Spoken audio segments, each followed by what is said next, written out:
Welcome back, ladies and gentlemen, to Deep Thoughts. As you can see today, we're going to take on something that's been on my list for a long time. And there's about once a year, someone mentions it and says, hey man, why don't you do this episode? And it's the Philadelphia experiment, which quite technically is Philadelphia experiments.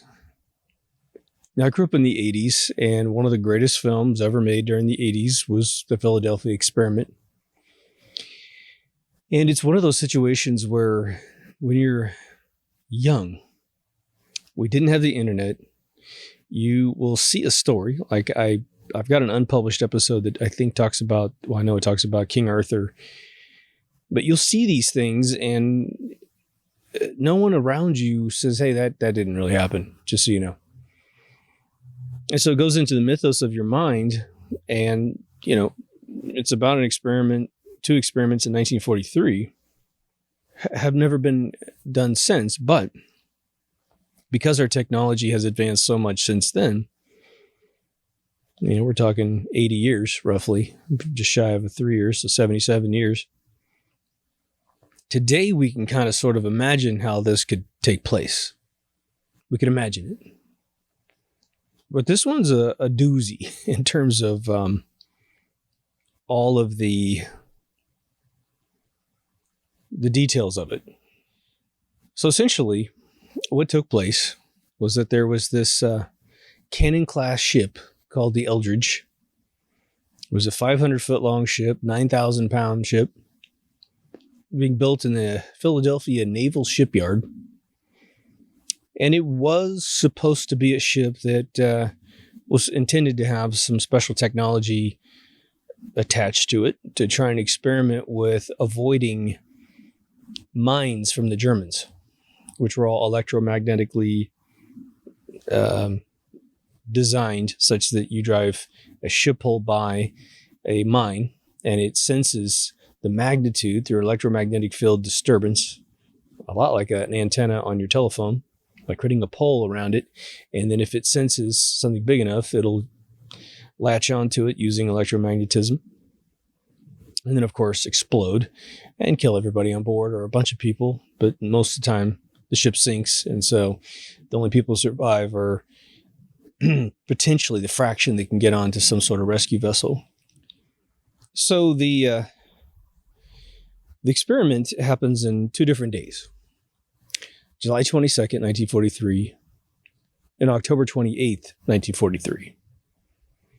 So you have one experiment that, and I have to say, in doing the research for this and trying to, you know, gather up all of the rumors about this thing, the different pockets of folks that have done some amazing videos, written some amazing articles, they're missing each other's stuff. Some of them kind of transpose dates and get stuff that was supposed to have happened in the July timeframe mixed up with the October timeframe. In July of July 22nd, of 43, you have this initial experiment, and it sounds like this ship was under construction, but it wasn't. It was already in full existence. But that the ship had a bunch of electromagnetic wiring attached to it. And of course, every wire has electromagnetic pole around it, but this was designed to be very intense. Okay, I'm going to give you sort of the official story of the conspiracy, and then we'll kind of parse through how this story came to us, right? Because that's very powerful in the equation. But they said that the ship had disappeared from the dock after they turned on these giant generators, and they had the ship kind of hooked to all these wires. Now, they don't really talk about exactly how the wires were attached to the ship. Later on in the story, when we talk about a guy that said he worked on the experiment that they actually did, we'll get to that. As far as the conspiracy, they don't really get to how it worked out. But the ship disappeared. Now, this is where the evidence pool kind of shifts around a little bit. There was only one group that said that in the July 22nd experiment, that the ship actually showed up in New York and then showed up back in the port in Philadelphia. Another person said it showed up somewhere else in the general vicinity, not too far away, and it was observed by some folks on a ship. And then in October, so many dates in this one, too. In October, it was very, very specific. It left the Philadelphia Naval Shipyard and went to Norfolk, Virginia, which was north, technically 300 miles. Now, it should be noted that there is a junction of river that actually attached the naval shipyard to Virginia, and that the Eldridge, which is this ship, had permission to use the waters, but no one else did. And when using those waters, you were able to travel to Norfolk, Virginia from Philadelphia in 6 hours. So technically speaking, the ship could have driven to Norfolk, Virginia, done something, and turned around well within a day, right? Because Navy people are up at the crack of dawn, and they work until the crack of night. But the idea was that this naval science brigade, I'm using all horrible terms, but inside this Philadelphia Naval Shipyard was sort of like a Wright-Patterson Air Force Base today, where that's where all of the skunk works stuff gets created for the government. Now, skunk works is actually a term that was coined by a contractor, but this is sort of what we use as a ubiquitous term for covert projects. The other piece of information that's important to remember is that the Manhattan Project is going on at the same time. And even though that's centered in Tennessee and New Mexico, Tennessee being the facility where they actually built that building that you've seen, that the refinement of uranium into plutonium was actually occurring in several different locations. And one of the things that they were trying to do was get a reactor developed using fission to put on ships, so they wouldn't have any necessity for fuel necessarily. It'd be a backup. It's kind of like a hybrid car today. So that was also, I believe, declassed as being one of the experiments in the area. Now, of course, if you are a very devout Philadelphia experiment conspiracy theorist, then, I understand your propensity to say anything that negates the official story is one of these situations where the government is simply trying to cover its tracks. But there is a lot of other evidence that will start coming out. So the idea is, how did this thing get out? This Philadelphia experiment. Well, you have to go back to the experiments, because in July 22nd, the only thing that was said to have occurred was that the ship, with all of its occupants on the ship, traveled somewhere else where most people have it. Only one source said they thought they saw it in New York. Now, what's interesting is when they conducted the experiment later on in the year, on October 22nd, the ship was recorded as being in Brooklyn, New York. Now, I have, again, differing stories. Some say that Brooklyn, New York docking, which is in its ship logs and supposedly where sailors got on and off the ship, is recorded by several people that were involved in just being on the ship. But of course, one could say, just like the Titanic switch, the only thing that proves that it was the Titanic versus the other one is that, I think it was like the Olympic or something like that, was the blueprints with the name across the top. Very easy to forge that back into the official story. We will cover the Titanic at some point at Switch. So what supposedly took place, because in the October one, in the 28th, they said that they turned this thing on and that the ship glowed a green and blue, and that it disappeared and came back. And when it came back, you had all kinds of weird stuff going on. But the main factor was that the sailors that were on the ship were supposedly in a sort of a chaotic state, where some people were in the hull. Some people had tried to, I guess, run, and so their hands were through the wall. Some people's bodies were just completely exploded all over the ground. And this was all supposedly using a never proven, even to 2020, unified field theory that our buddy Albert Einstein, who might be able to find his navel, supposedly came up with. But I'm getting a little bit ahead of myself. So we have this sort of, in order for the story to get to us, we have three groups, I should say, two people in one group, one being the Navy, all coming together and colliding to birth this thing into the modern culture. There was a guy named Morris K. Jessup, who was a sort of a aspiring sci-fi writer.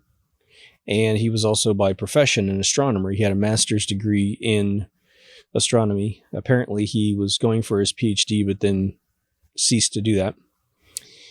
And he had written a book called The Case for UFOs. And what's interesting is a lot of folks that studied the facts of Philadelphia experiment seem to miss out on the true narrative of his book. His book was asserting that, the government, in having all control over media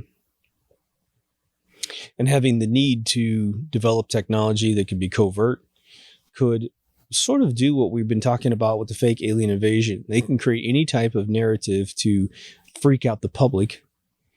And because they supply all the information to you,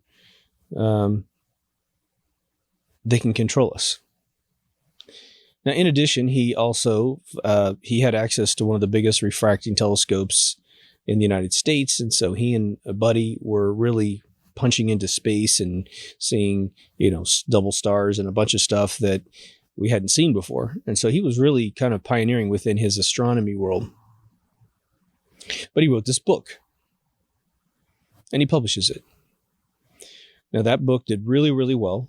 And as he continued to try and come up with a sequel, some sort of follow-up book on a different subject, let's just say, it never did really that well. That was his big one-hit wonder, which is fine. He did really well. But he started to have,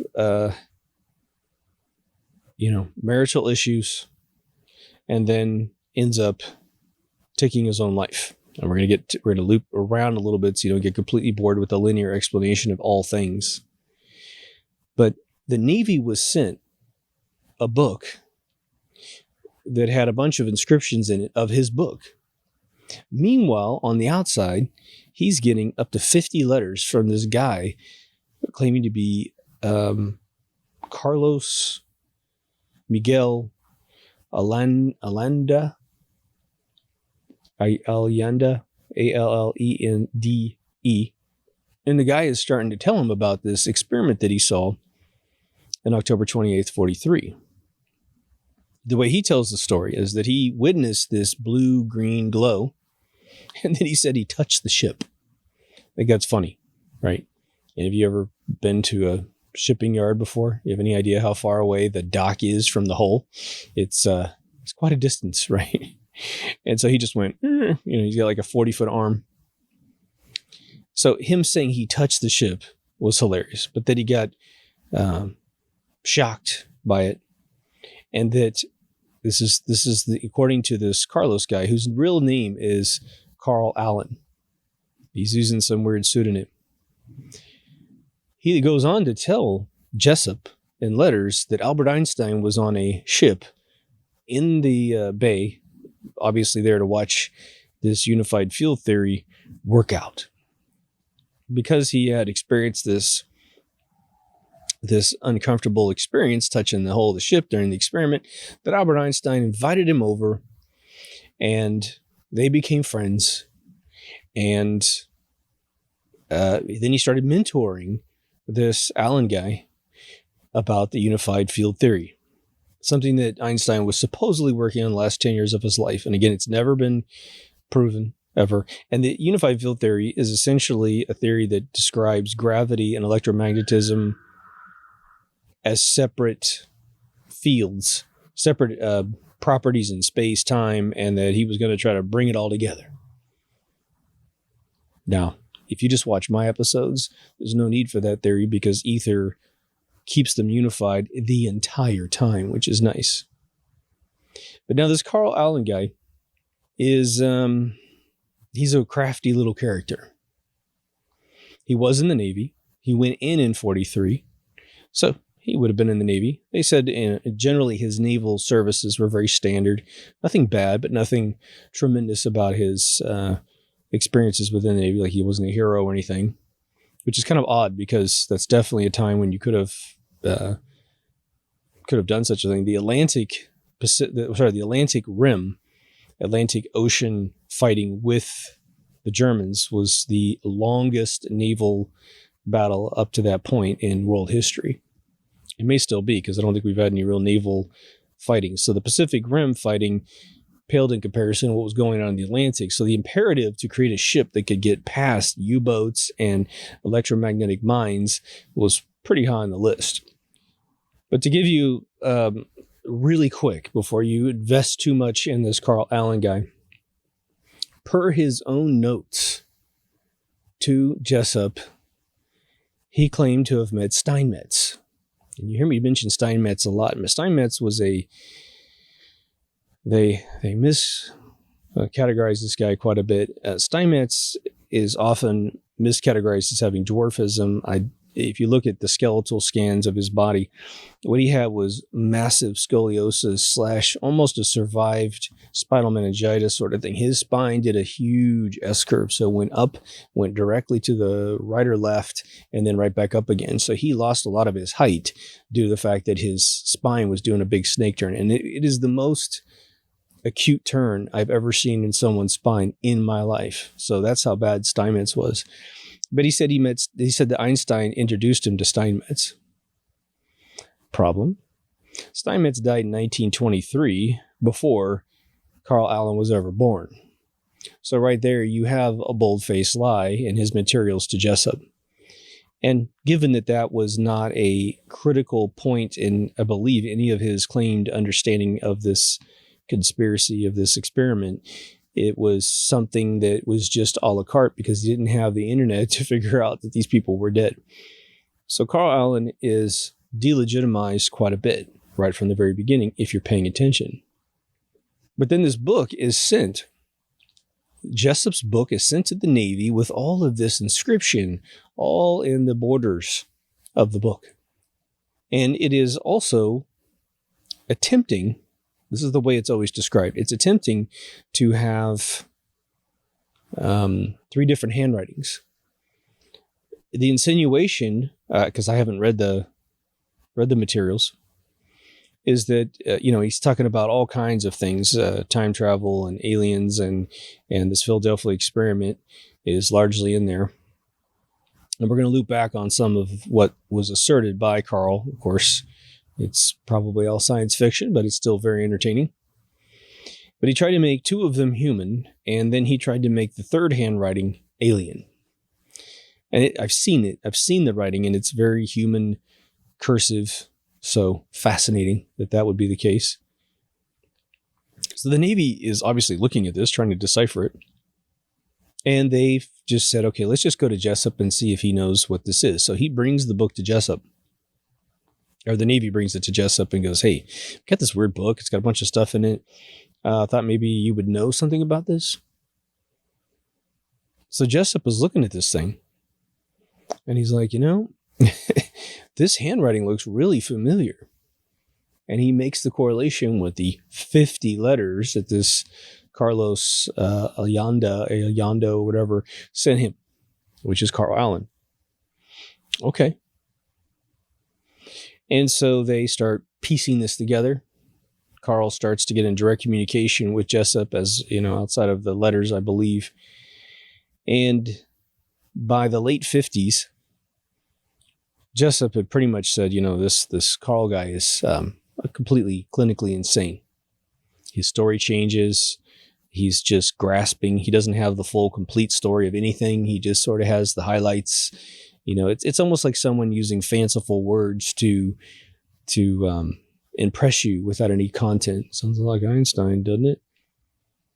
So in Jessup's personal life, he had, I'm not sure why this was the case, but I guess astronomy didn't pay a lot of money. And so his wife left him in 58.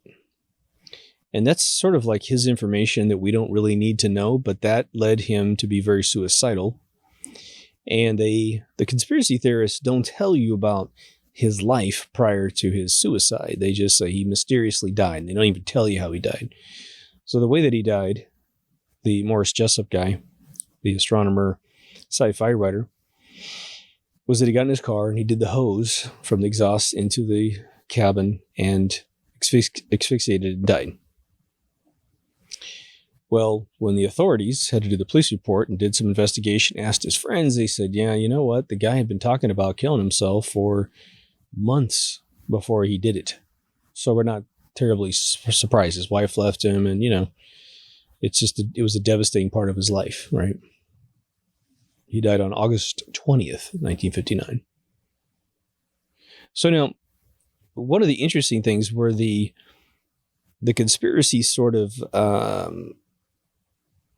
rebounds a little bit. Okay, so you have this claim that this ship disappeared back in July 22nd and then in October 28th.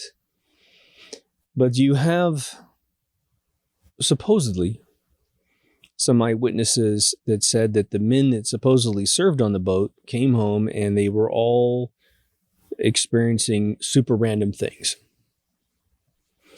One of the most common things that they said some of the sailors had was that they would be walking around perfectly fine and then pause and just sit there for a really long time and then start back up again.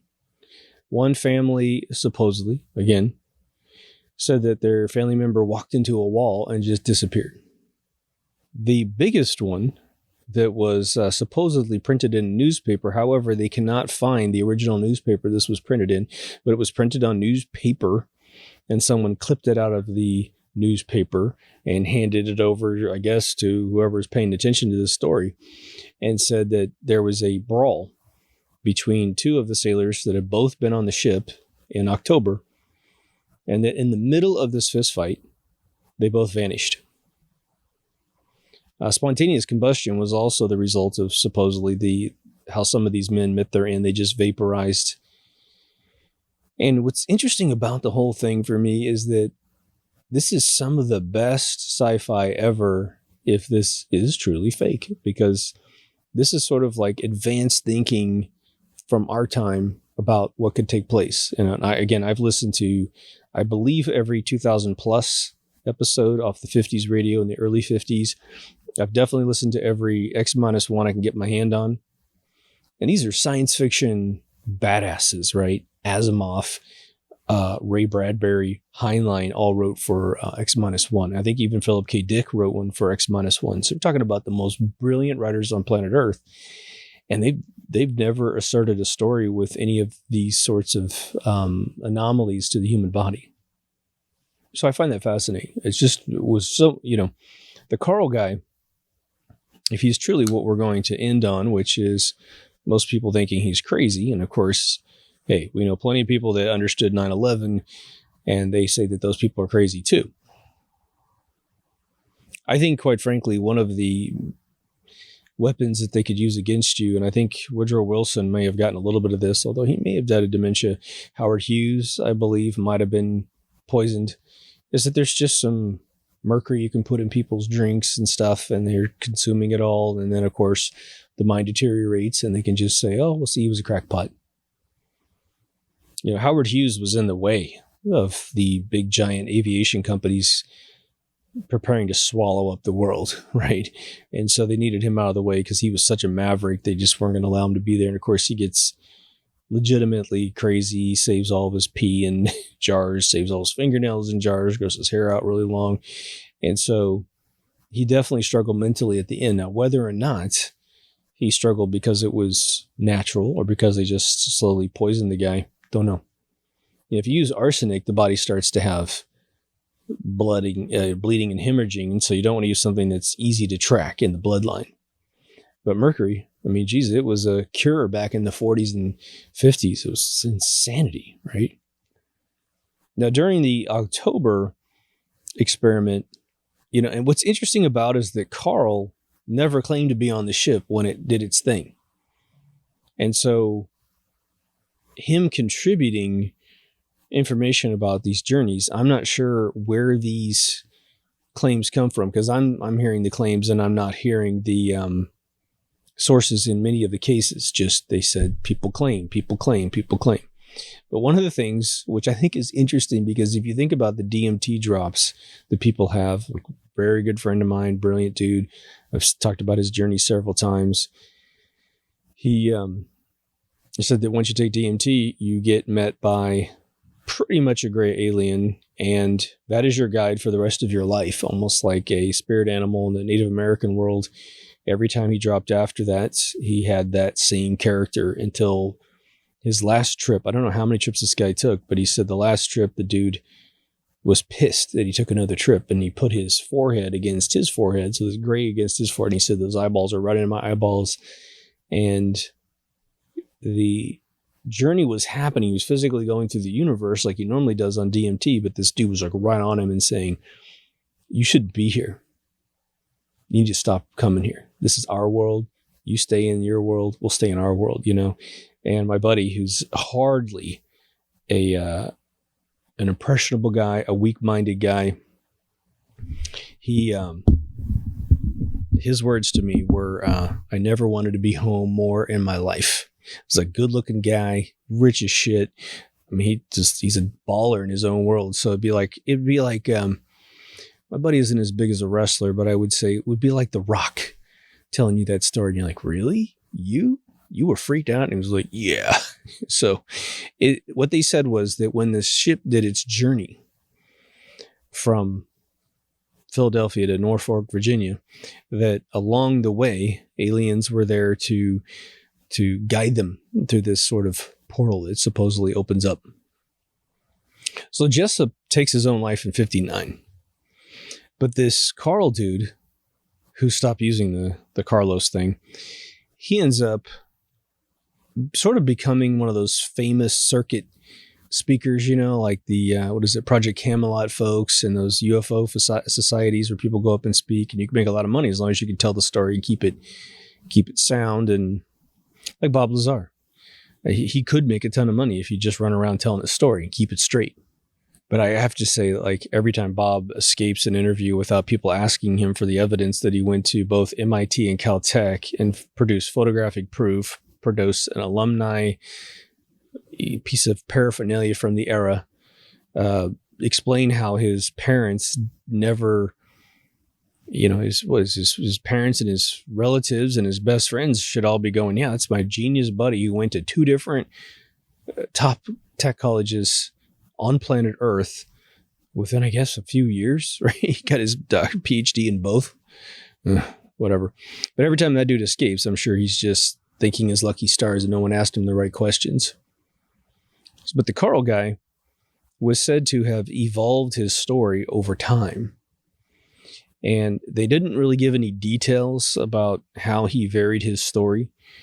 But it seemed like, if from the sort of notes that I got off of so many different sources, that if it appealed to the audience, it suddenly would become real. And so if aliens was it was something that they wanted, he would just simply write it into his next speech, and then aliens were all of a sudden a part of the Philadelphia experiment. And you should know that when he died in 1994, the last year of his life, he confessed that the whole thing was made up. It was all in his head. That there was an electromagnetic piece of technology. It's called electrofield manipulation that was actually put on the ship, which we're going to get to next year. And that's legit. But this whole disappearing thing, the true sight disappearing and teleportation and all that kind of stuff was all fraudulent. Now, the second that he said this, everyone dropped him like a hot potato. And so he became extremely isolated in that last year. And so he flip-flopped his story back to the original story, which had evolved quite a bit since he first wrote it in the Jessup's book. But no, the story doesn't end there. I'm going to stay on the conspiracy part for just one more segment here. I believe the gentleman's name is Al Dungeon or Dungan or something like that. when, I believe it's 84 or so, when the movie came out with Philadelphia Experiment, which if you haven't seen the movie, it is just it's a beautiful Twilight Zone is what it is. It's cast well. It's got a great budget. It was just a fantastic film. So you should definitely go see it if you haven't seen it. But this dude is watching the movie and says that he had these repressed memories of being on the ship. Now, this is where it gets so fascinating. And it's not fascinating for the Philadelphia Experiment issue. It's fascinating how the human mind works and how either someone... Okay, so I mean, there's a slight chance that this guy would be telling the truth with what I'm about to tell you, but it gets outrageous like from bullet one, okay? So either someone's sitting in their living room thinking, oh my God, I could come up with a great story about me being on this ship. Or the person's like, wow, I'm clinically insane, but I'm a genius insane, and I'm entertainingly insane, and so I'm going to hatch this new story. So he says that he has all these memories of being on the ship. I think the problem is that he wasn't old enough to be on the ship. Like, I'm not even sure he was born by the time he saw by the time the 1943 thing happened. So his story adjustment from the very, very beginning was that he was actually in someone else's body. And that, it was like a previous life recollection of the whole thing. He says that he jumped off the ship with another guy, and that they found themselves in a hospital with radiation burns in the year 2137. That he was part of a project called Montauk, which is like a time traveling sort of project, one of these things, very coast to coast. He said when they jumped out of the ship, it wasn't like they jumped into the water and ended up in the hospital, that they jumped out of the ship and ended up in the clouds. And then they kind of walked through the clouds. I mean, what's fascinating is he's got a brilliant concept to go with, but then he just keeps to pure, outrageous, wild imagery, right? I mean, it's the guy making this up should have been, or at least telling this story, should have been a sci-fi writer, because he's really coming up with an interesting imagery that might have been too goofy for today's theaters, but back in the 80s, I think we would have swallowed it up if you just shot the film and stylized it correctly, right? But now here's what's interesting, because this guy's telling the story in the mid-80s. And I don't know if he was a huge sci-fi buff, and I haven't read even remotely a lot of sci-fi. So maybe he's poaching it from other books. Now, for those of you big sci-fi book readers, perk up your ears for a second and take notes. Was there a book before 1985 that suggested that the world would be eventually run by a computer? Now, THX 1138 has a bit of that, and that's early 70s. So I'm sure this thing's out there. But what he said was eventually, and he doesn't say exactly how, because he said from 2137, he actually went back to 1983, where he comes from. Must have been 83 or something like that. And then maybe he's living his life now as this new guy. But he said he eventually went to the 28th century. No real explanation of how this happens besides to say he was part of this Project Montauk. Now get this. Now take part of this as fun, and then part of this is sort of what we talk about today. Because the Georgia Guidestones were built in, I believe, 81. He said the world was run by a computer, and that there were only 300 million people on Earth. Remember, the Guidestones say in the first commandment that it'll be 500 million or less in perpetual balance with nature. And I keep telling you they're never going to go to 500 million because that's right at the maximum, and you wouldn't do that. You'd start way below and then build up and kind of hover probably way away from the maximum, right? Actually, I got that guy's name wrong. I apologize. The owl guy's name of the person I just talked about, his last name's Bilac. I apologize. The last thing he said that he saw was being in the year 6037. He loves 37s, 2137 and 6037.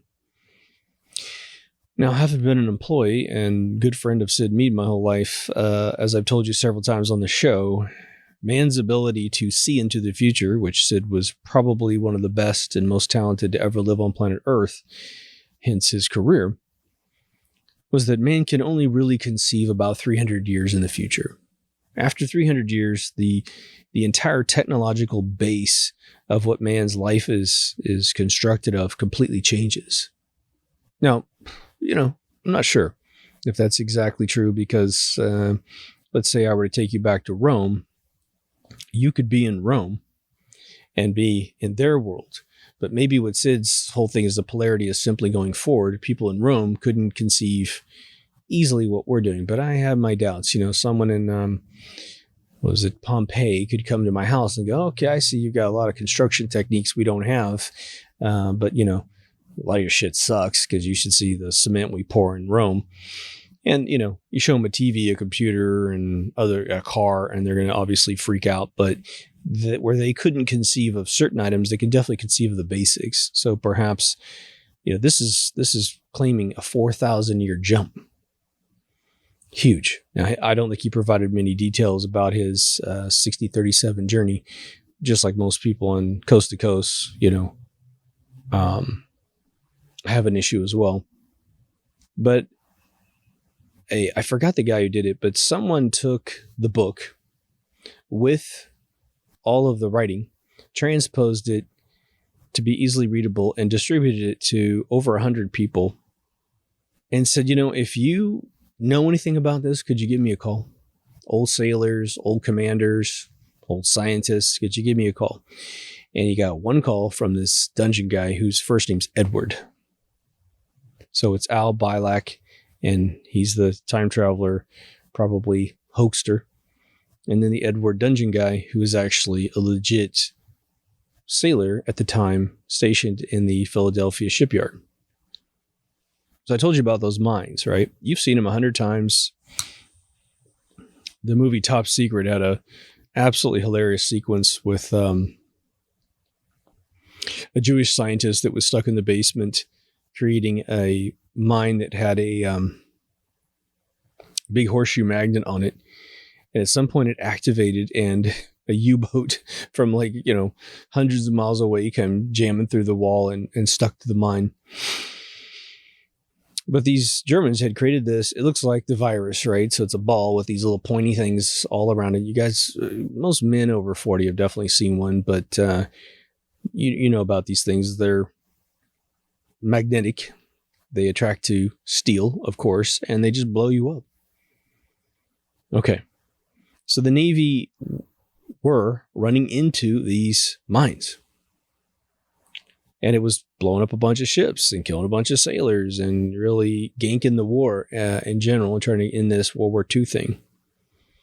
So their intent, quite ingeniously, was to say, okay, what if we can create a electromagnetic field around the ship such that either the mine can't sense us because the poles bump into each other and return 100% back to their sensors, right? So it's emitting the pole, and as it comes back in full strength, it's not going to feel anything, but it's also not going to do the magnetic interlacing with the lead or the steel hull of the ship and pull itself up, right? And so you're basically repelling the field. So this Edward Dungeon guy said, look, what we were doing is we wrapped the entire hull of the Eldridge in these gigantic cables. And then we just simply turned the thing on. And from what we understand, the experiment was fairly successful in just being able to drive by a mine. And so you're probably going, well, we don't see ships today with these wires all around the hull. Well, I'm not sure exactly what they ended up doing with the technology, but I can tell you that once you find out that experiment works, which they could have conducted obviously in a room as well, you could integrate it into the hull in several different ways. So I'm not sure how much of the mine technology we even have to worry about today. So we probably just abandon the whole thing. But you have to remember in 1944, you've got a lot of amazing technology going on. That's when the Germans supposedly had finished building their first stealth bomber. Now, as far as I understand, it was never flown, but you've probably seen the, maybe it has been flown, but I don't think it did any bombing runs, but who knows, right? But it's what the B-2 bomber looks like. The swept-back wing configuration, right? So I heard about this, the Alan Bilac claims of being a part of the Project Montauk.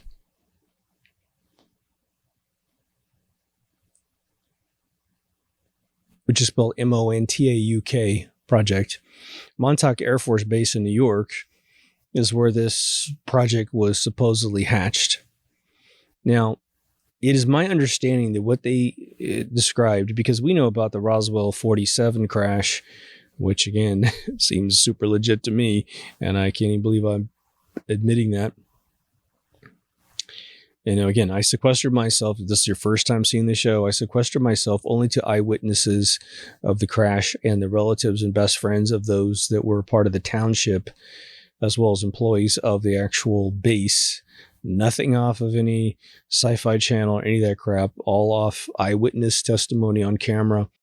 One guy testifying the same story over 30 years, all the while, the disinfo keeps saying that he was changing his story constantly, right? But the Montauk experiment was supposedly the result of the fact that the Philadelphia experiment ripped a hole in space-time, thus letting in the aliens as an interdimensional travel system. And so their whole thing was that they were doing mind control and time travel stuff and sort of managing the byproduct of the Philadelphia experiment. And I had never heard of this beforehand. But a guy named Preston Nichols was the first guy to write the book about Project Montauk. And then it sort of laid low until another dude, Jacques Vallée, jumped on it, who supposedly has degrees in parapsychology, psychology, and electrical engineering. Okay. And he doesn't start saying anything until the 80s. Now, you start, and he was talking about people being abducted. But one of the other things that they said that they were working on in the Project Montauk was teleportation. Now, what's fascinating is that the subject of teleportation, mind control, and time travel has become a big item in the 21st century. And the way I see it is there's a bit of a pattern in the world. And, when I talk about the story of Christ, for instance, most Christians have no knowledge that the story of Christ had been told so many times before, 24 times minimum before Christ ever existed. Virgin birth, hieroglyphs, virgin birth, Queen Semiramis, Nimrod, Tammuz is Jesus. And so Kukulkan, all these different deities and demigods being born, always a virgin birth. This story had been around forever. And so it seems that when either there needs to be a disinformation campaign by a government or just individuals trying to come up with the next, end of the world 2012 story, they'll reach into a bucket because they keep these books. They're enthusiasts about these sort of conspiracies that have been developed by man over time. And they always seem to have a certain period of time that is intelligently kept between the retelling of the story in any serious way. There's always someone saying a particular conspiracy. We know that for a fact. But in terms of a publisher getting involved in sort of that new age section in the bookstore, now we don't need to publish books. It can just be called, QAnon's Project Looking Glass sort of stuff, right? So there are people that are deer-eyed people, and there are people that are very lucid in this world. And so the lucid can really, really manipulate the deer-eyed people. But there's also a customer-to-customer relation between the lucid.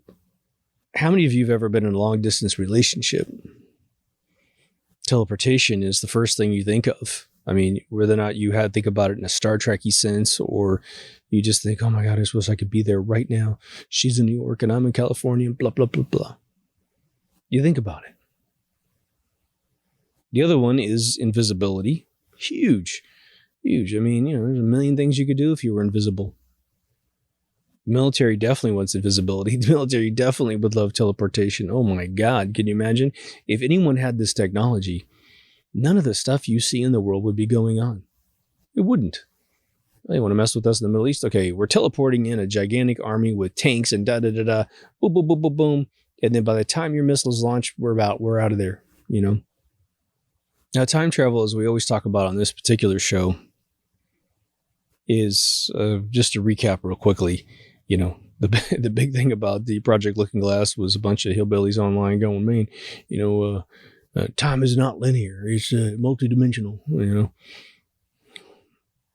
And so the idea is, okay, but it is multidimensional, then wherever you're going is not where we are, so who cares? Stay over there when you get there, would you? In order to modify your timeline, you have to stay in your timeline. It has to be a linear traveling experience. But they make this big, they just want to sound intelligent, I guess. They want to sound mysterious. And so they immediately negate their own conspiracy right from the get-go, not realizing that their opening mission statement kills their entire purpose, like Project Looking Glass, right? It's like a big tiger that eats the back half of its own body and bleeds out in 2 seconds and tries to prove how ferocious he is to you, right? As far as teleportation goes, I can tell you one reason why it doesn't exist right away. If teleportation existed, any leader in the world, I'll let you fill in the blank, that they want dead, teleport in a room, pew, you're dead, teleport out. Hey, if you got that kind of technology, any security cameras, well, there's an electromagnetic field around you so the photons never leave your body and go anywhere. You wear a little belt buckle or something from Batman's outfit, and the security cameras just basically see a void into the room. And this all could happen in a split second. Why even send a human being? Why not send a robot? Because shit, while you're at it, why not just invent Robbie the Robot in 2 seconds? Time travel? All right. Haven't you ever run into a conspiracy where they made gigantic mistakes? How about the JFK assassination? How about the moon missions? How about 9/11? Mistakes. All those massacres that go around the world, they make gigantic mistakes. Well, there'd be no mistakes. The most powerful people in the world would have time travel. And if nothing else, they'd be able to look and get it all right. And then they come in here and they do it all right. It doesn't exist. It doesn't exist. Time's a complete illusion for your mind. You only think time exists because you have a gift called a database. And that database facilitates state changes in your mind. Well, I was young once. Now I'm older. Boom. Hardcore listeners have heard it all. So, Philadelphia experiment. Now, a lot of videos I saw ended with, do you think it's real? One, I would love to hear details that I'm missing that would negate the cynicism that it's not real. Carl Allen is a very big problem for you because, again, lying about hanging out with Einstein and lying about meeting Steinmetz is pretty bad portfolio to start out with. By the way, Einstein's whereabouts were witnessed in this time frame, and he was nowhere near Philadelphia at the time, so that in itself is bullshit. But let's just talk about for a split second here. I did an episode on conspiracies in general, but I don't know if I made this point at all, let alone clearly if I did. Which is, when conspiracies are really entertaining, there's something we don't admit to, and I think it's fascinating. Part of it is like a magic trick. A conspiracy is like a magic trick when it's truly purely conspiratorial and has no basis in reality. We have bad conspiracies that really hurt people. And so we don't want to mess around with those. But think about it. When you go see a magician, what are some of the principles by which you demand when you see a magician? Let's say if you took your best bud your BFF for you ladies, and you're watching a stage magician, like a big one in Vegas or something, and your friend is constantly going, oh, I know how that's done. Well, there's a mirror right there, and he's doing this. See how he palmed it? See how he's trying to do this? You would smack that person in the face, wouldn't you? You do not want someone to undo the magic trick. We all know it's not real necessarily. These guys are magicians, but we're looking for the illusion to be done so beautifully that the mind believes it. And in that paradigm, everybody understands. Later at dinner or later on the drive home, you talk about how you think things occurred. But during the experience, you don't want to have anyone mess with it. Well, the Philadelphia experiment is such a beautifully told story, especially as the movie represented. The movie is so good. And you should know there's Twilight Zones and X-1 episodes that have elements of the movie in them, which is one of the most similar Twilight Zones. I cannot remember the name of the episode, but it has to do with a pilot that flew way up in the air. And I think it was during World War I. And he had a sudden acceleration on his plane and a light, and all of a sudden flew and landed in modern 1959, 60, 61 airport of a U.S. naval base, or U.S. Air Force base, excuse me. And, he pops out. He's got an old plane. It's brand new. He's got his outfit on. He's in the past. And of course, he's like a British Air Force pilot. And, they're asking him who he is, what his rank is. And he's, slowly figuring out, what year is it, and he finds out that, someone's got some explaining to do, right? And eventually, they don't want to let him go, but he's like, look, I got to get up there again because the sun is doing that thing it did when I got into this thing in the first place. The clouds are back or whatever. And he escapes, runs out to the plane, goes up. So what they did with the Philadelphia experiment movie is they do tell a story of a couple sailors that are sent up to the present day, which I guess is 83 or so. But here's the thing. Here's my point. Sometimes you don't want to hear that things aren't true because in your mind, you're still watching a great magic trick. And think about it. As long as you don't become delusional as a result of hearing a fun conspiracy, just like you don't, as an adult, typically exit a magic show and then tell all your friends magic is real. At best, you say, this dude was so good that it made magic look real. I've been in the Magic Castle 3 times at least. And my old client, Jeffrey Bornstein, that dude, my God, he does this twisty money thing where he's got a bunch of ones in his hand and they're all folded up nicely. And then he's always talking about how you wish you had more money. And there's one point where he just flips the thing over.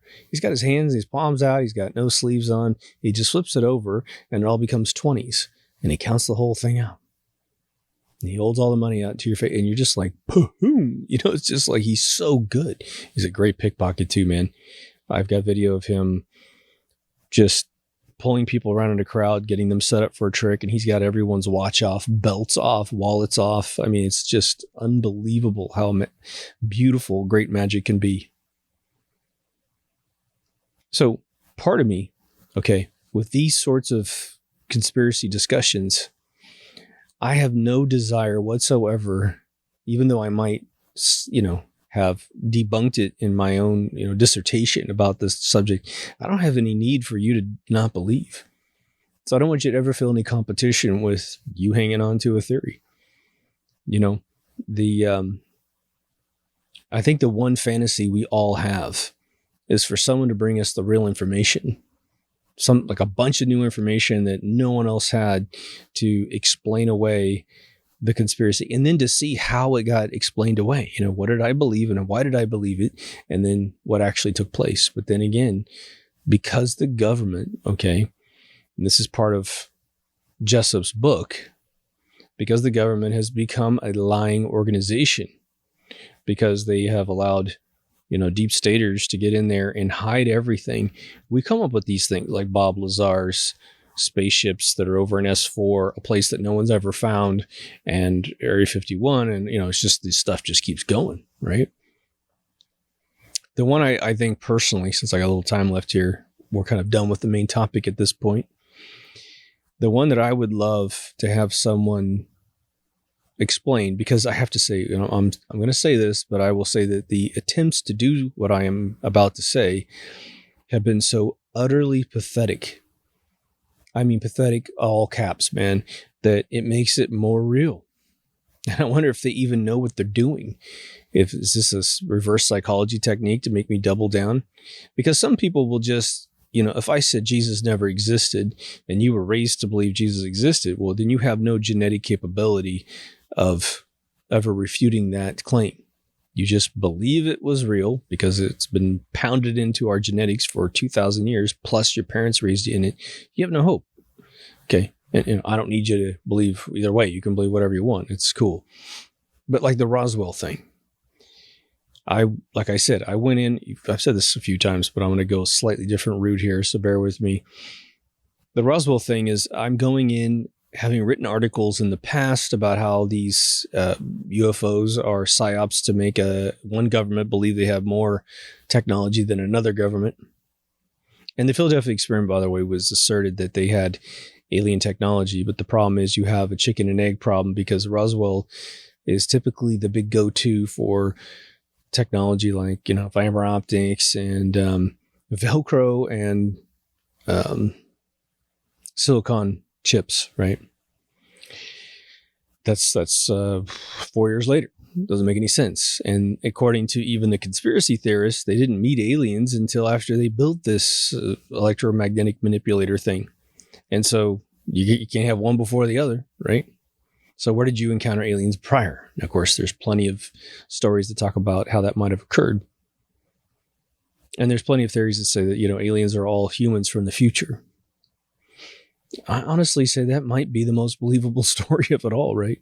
Why we're not touching base with ourselves more intently, I don't know.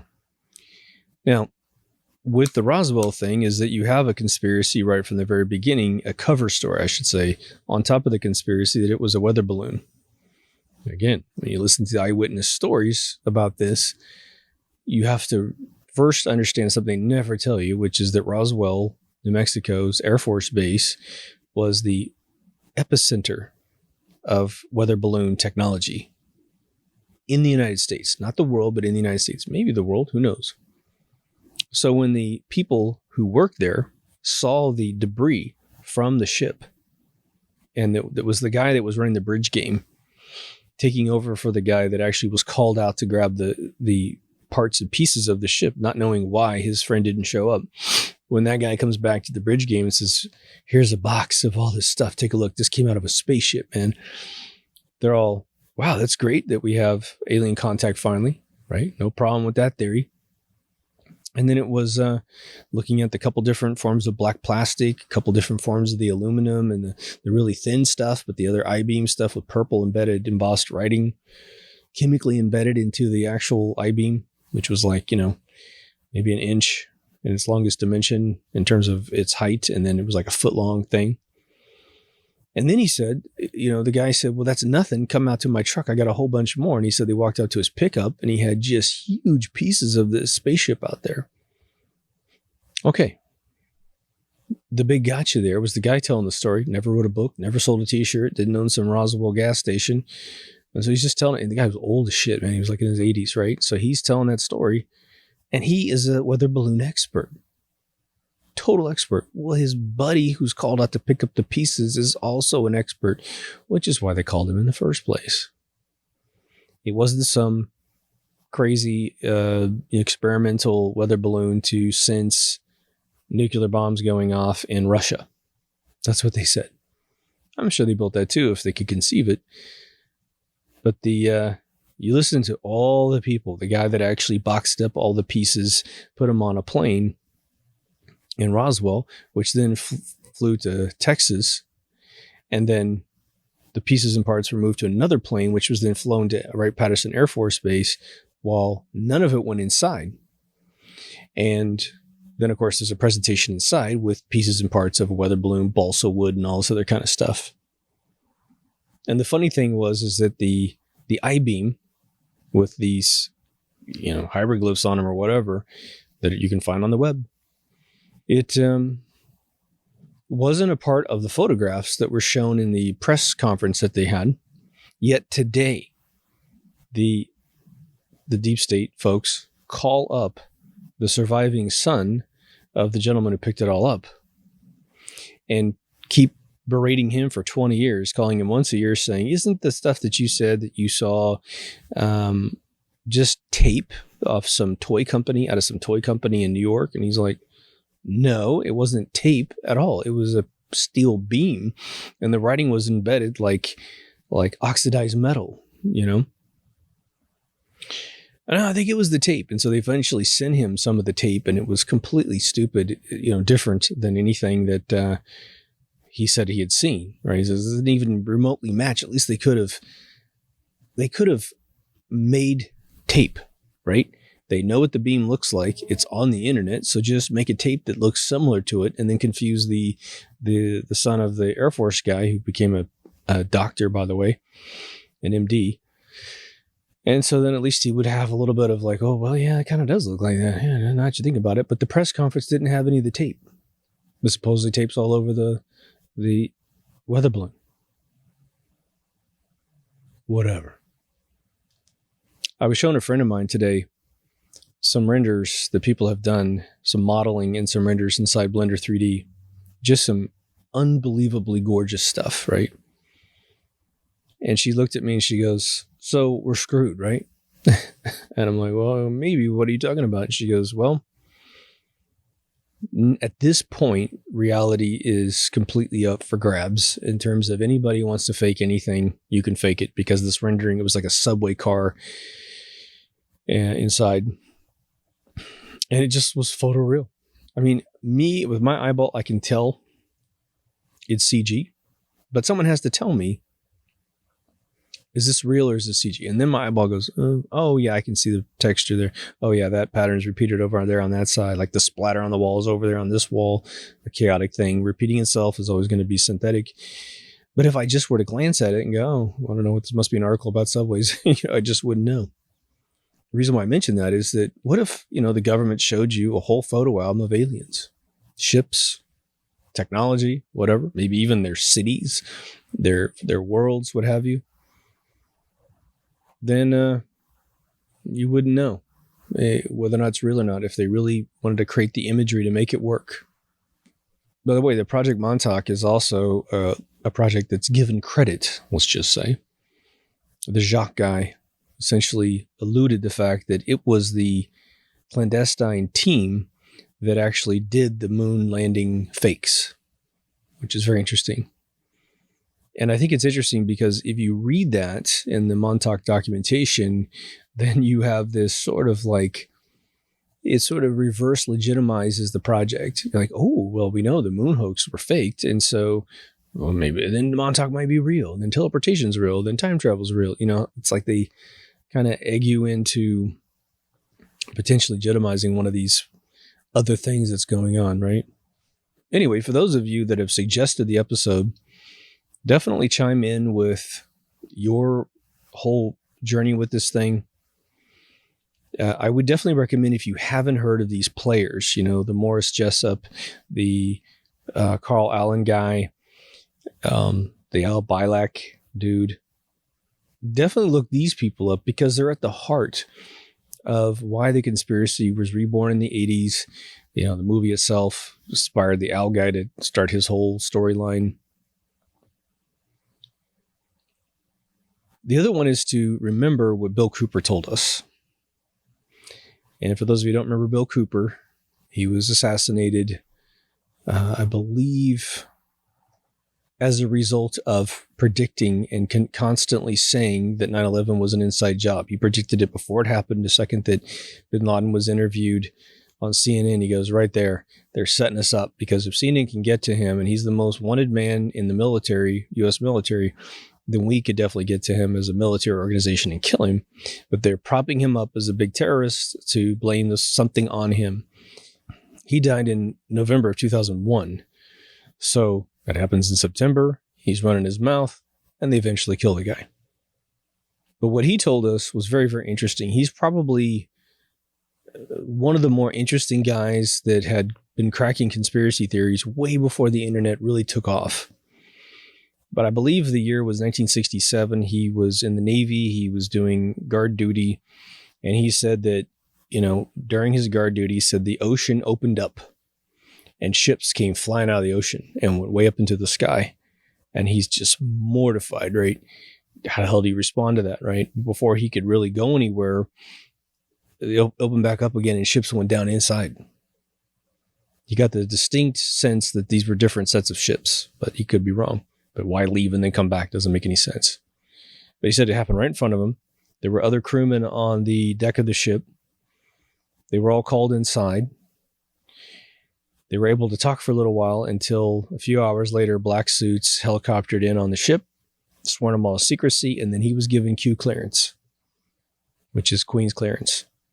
And then he was inducted into a program that was supposedly taking care of all of these sightings, making sure that disinfo was always out there to throw people off of the scent, right?